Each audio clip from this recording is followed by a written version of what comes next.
Israeli strikes in Beirut's southern suburbs left this branch of a Hezbollah-linked financial institution in ruins.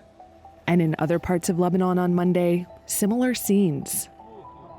Israel has shown no sign of reining in its offensives in Lebanon and Gaza after killing the leaders of Hezbollah and of Hamas, militant groups that are both sponsored by Iran.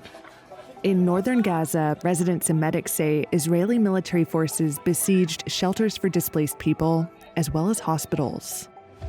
The wounded were brought to this hospital in Jabalia.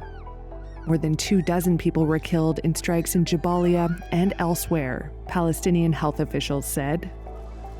In Beirut on Monday, there was a push for diplomacy. The Arab League Secretary General called for an immediate ceasefire in Lebanon. And U.S. Special Envoy Amos Hochstein said Washington is working on a formula to end the conflict between Israel and Hezbollah. He said it was not enough for both sides to commit to UN Resolution 1701, which ended the last round of conflict in 2006. 1701 was successful at ending the war in 2006. But we must be honest that no one did anything to implement it.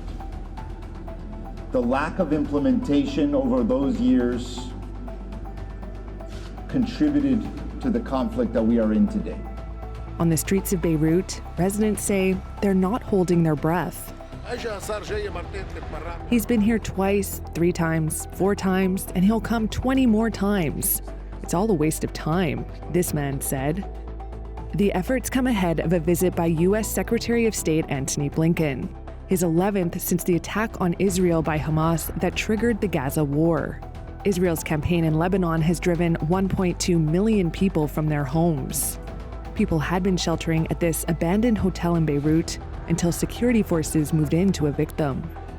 Israel says it wants to drive out Hezbollah fighters from the border region so tens of thousands of Israelis can return. They've been forced to flee over the past year due to cross-border fire from Hezbollah launched in solidarity with Palestinians.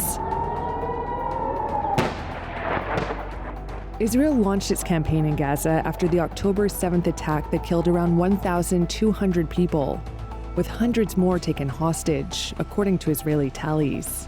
Israel's campaign in Gaza has killed more than 42,500 people, according to Palestinian officials.